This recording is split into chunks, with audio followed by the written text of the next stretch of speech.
En 1976, des dizaines de personnes ont assisté à quelque chose de très particulier. Un ovni est aperçu dans le ciel de Téhéran.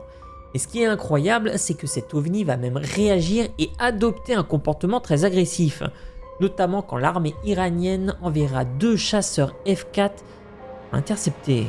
Aujourd'hui les amis, je vais vous parler d'une histoire incroyable, celle de l'incident de Téhéran.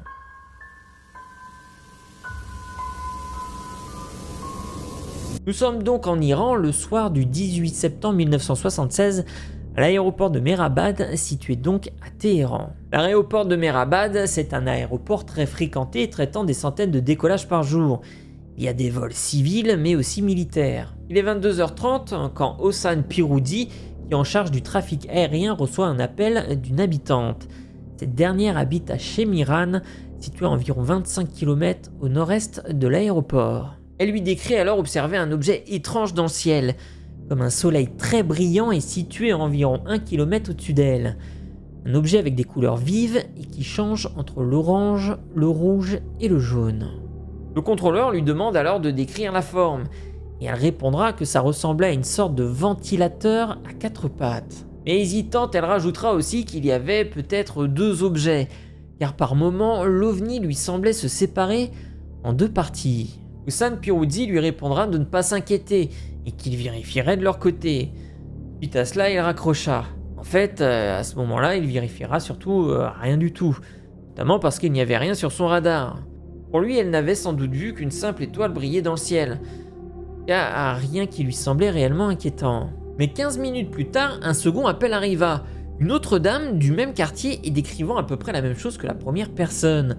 Un objet très brillant qui semblait se diviser en 2 pour se réunir à nouveau, et qu'au moment où elle le décrivait, il était juste là, au-dessus d'elle. Comme précédemment, Piroudi lui répondra de ne pas s'inquiéter, il raccrocha, pensant toujours qu'il s'agissait d'une simple étoile et qu'au bout du compte, elles ont dû voir la même chose.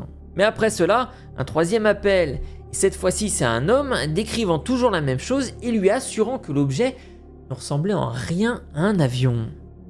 Pour Piroudi, cette succession d'appels va quand même commencer à le travailler. Et sachant qu'il n'y a toujours rien sur son radar, il va quand même demander à 3 stagiaires d'aller dehors et de vérifier s'il y a quelque chose d'inhabituel dans le ciel. Entre-temps, Piroudi recevra un 4e appel similaire. Il est maintenant 23h15 et Piroudi, muni d'une paire de jumelles, scrute le ciel de Téhéran à la recherche de ce mystérieux ovni. Et pour Piroudi, lui, il était toujours plutôt dubitatif. Pour lui, ce n'était sans doute rien, jusqu'au moment où il pointe sa paire de jumelles vers le nord-est. Il dira « J'étais étonné, éberlué, je ne savais pas quoi penser. Il y avait certainement un très étrange objet là-bas dans le ciel, juste au-dessus de Téhéran. À l'œil nu, cela ressemblait à une grande étoile basse dans le ciel, mais sans le scintillement. Il était de forme rectangulaire, à une hauteur d'environ 6000 pieds. » Il continuera en décrivant l'ovni et il dira « Ses extrémités étaient bleues et au milieu se trouvait une sorte de feu rouge faisant un mouvement circulaire. L'ovni semblait osciller comme un mouvement de balançoire et disparaissait avant de réapparaître plus loin. » À un autre moment, Piroudi le décrira comme une sorte d'étoile de mer aussi brillante qu'un soleil. Piroudi voyait donc bien que l'objet était bien réel. Il en fera même des croquis. D'ailleurs, à la tour de contrôle, ça ne sera pas le seul à le voir. Mais malgré tout, dans un premier temps, il ne fera pas grand-chose. Bien plus tard, suite à un nouveau signalement qu'il décidera d'appeler l'IAF, l'Imperial Iranian Air Force. Il est minuit 30 le 19 septembre 1976 quand Piroudi appelle l'officier de la base pour lui parler de l'étrange objet qui est dans le ciel. Il lui décrit alors l'ovni et lui signale qu'il n'apparaît pas sur son radar, alors qu'il est pourtant bien dans le ciel. L'officier transmet alors l'information au général Youssifi, qui est chez lui à ce moment-là. Le général se met donc à vérifier les informations en contactant la base de Babolsar et de Shaharoki, qui ont des installations radar. Mais ni l'une ni l'autre ne verront de cible à l'emplacement de l'OVNI. Le général Youssifi alors appelle directement Piroudi afin d'avoir des informations plus détaillées. Il monte sur le toit de sa maison, située au nord de Téhéran, pour observer les environs. Et c'est à ce moment-là qu'il va également voir l'objet dans le ciel. Et il en est sûr, pour lui, ce n'est pas une étoile. Et c'est à ce moment-là que l'histoire va prendre un tournant très inattendu. Car le général, lui, il veut absolument savoir ce que c'est. Et donc, pour ça, il va demander à la base de Shahoroki de faire décoller un chasseur F4 pour en avoir le cœur net. Il est donc 1h30 quand le lieutenant Jafari décolle en direction de l'objet qu'il repérera très facilement puisqu'il est toujours aussi brillant. Piruzzi, relayant les ordres du général Yousefi, demande au pilote de se rapprocher le plus possible de l'objet sans intervenir, le but étant d'avoir une description plus détaillée que possible. L'objet semble dorénavant être à 12 000 pieds d'altitude, ce qui donne environ à peu près 3 km 600, mais semble accélérer au fur et à mesure que le lieutenant Jafari se rapproche. Il le décrit alors comme un objet aussi gros que la Lune vu depuis la Terre, et émettant une lumière violette, orange et blanche 3 fois plus forte que le clair de lune.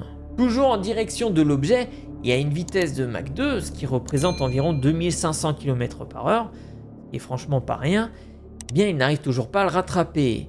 Et pendant ce temps-là, l'objet lui se dirige vers l'Afghanistan. Du coup, le général demande au lieutenant de ne pas continuer la poursuite et de faire demi-tour afin de revenir à la base. Et une chose très étrange va alors se produire. Alors que le lieutenant est en train de faire demi-tour, l'objet fait également demi-tour et fonce en direction du F4. Lors de la retransmission radio, Jafari dira que quelque chose arrive derrière lui à une très grande vitesse et qu'il pense que l'objet va s'écraser sur lui. Un peu plus tard, il dira que l'objet l'a dépassé et qu'il l'a manqué de peu. L'objet retourne ensuite au-dessus de Téhéran et le lieutenant Jafari, toujours dans le ciel d'Iran, se met à se rapprocher de nouveau de l'OVNI. Mais arrivé à environ 30 miles de l'objet, il perd tous ses instruments de communication. Et à court de carburant, il décide de retourner à la base de Shahoroki. Toute la séquence a duré environ 10 minutes. Et c'est en s'éloignant de l'objet que ses instruments de communication fonctionneront de nouveau. Mais pour le général Yousefi, ça ne doit pas s'arrêter là. Et il est 1h40 quand il ordonne à un deuxième F4 de décoller. Comme avec le premier chasseur, dès que le second se rapproche de l'objet, il accélère pour le distancer. Une poursuite que le pilote décrira comme difficile puisque l'objet semble changer de position très rapidement, apparaissant à un endroit puis à un autre. Mais alors qu'il fait tout pour le rattraper, à un moment, il observe une chose très étrange. Un petit objet semble se détacher de l'OVNI. Un petit objet très brillant, très menaçant et se dirigeant très rapidement vers le chasseur. Le pilote du F4 décide alors de tirer un missile AIM-9 en direction de l'objet, qui lui fonce dessus afin de l'intercepter. Et au moment où il s'apprête à tirer, ses commandes de tir et de communication ne fonctionnent plus. Il décide alors, dans la panique, d'amorcer un piqué vers le sol afin d'éviter la collision. Après cette incroyable manœuvre, le petit objet fait demi-tour et rentre vers l'OVNI initial. À ce moment-là, le F4 retrouve ses instruments de tir et de communication. Mais ça va pas finir là, car un deuxième petit objet semble se détacher de l'OVNI original. Un objet qui cette fois-ci se dirige vers le sol à une très grande vitesse. Alors que le pilote anticipe de voir une forte explosion à l'impact, en réalité, l'objet se stabilise au-dessus du sol et se pose. D'ailleurs, selon le pilote, l'objet ferait environ 4 à 5 mètres de diamètre et émanait une lumière tellement vive qu'il pouvait voir jusqu'à 3 km à la ronde.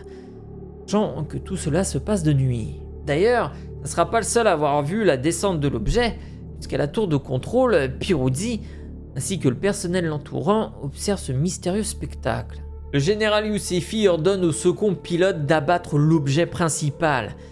Et encore une fois, arrivé à environ 30 miles de l'OVNI, les communications se brouillent et ses commandes de tir ne répondent plus. Et comme avec le premier pilote, arrivé à court de carburant, il décide de rentrer à la base de Mehrabad.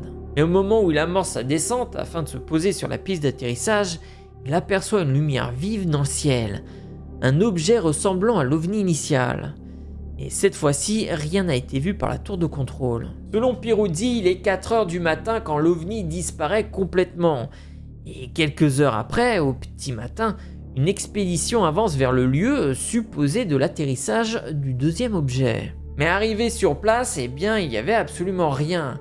Même si aux alentours, les habitants décrivent bien avoir aperçu une lumière très vive et un bruit effrayant durant la nuit, comme un éclair. Suite à cette nuit-là, plus personne reverra l'OVNI.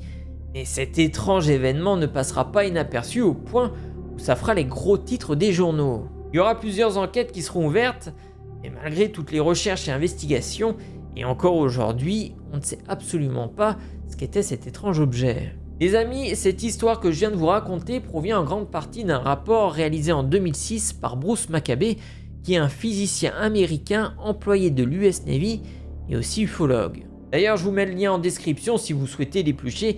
Il va bien évidemment beaucoup plus loin que moi dans les détails, même si bien évidemment je vous ai dit l'essentiel de l'histoire. J'espère que cette vidéo vous a plu. Et si vous êtes nouveau et que vous voulez pas louper les prochaines vidéos, vous pouvez vous abonner à la chaîne en cliquant juste ici. Et si vous souhaitez voir une nouvelle étrange histoire, vous pouvez cliquer juste là. Quant à moi, je vous dis à très bientôt.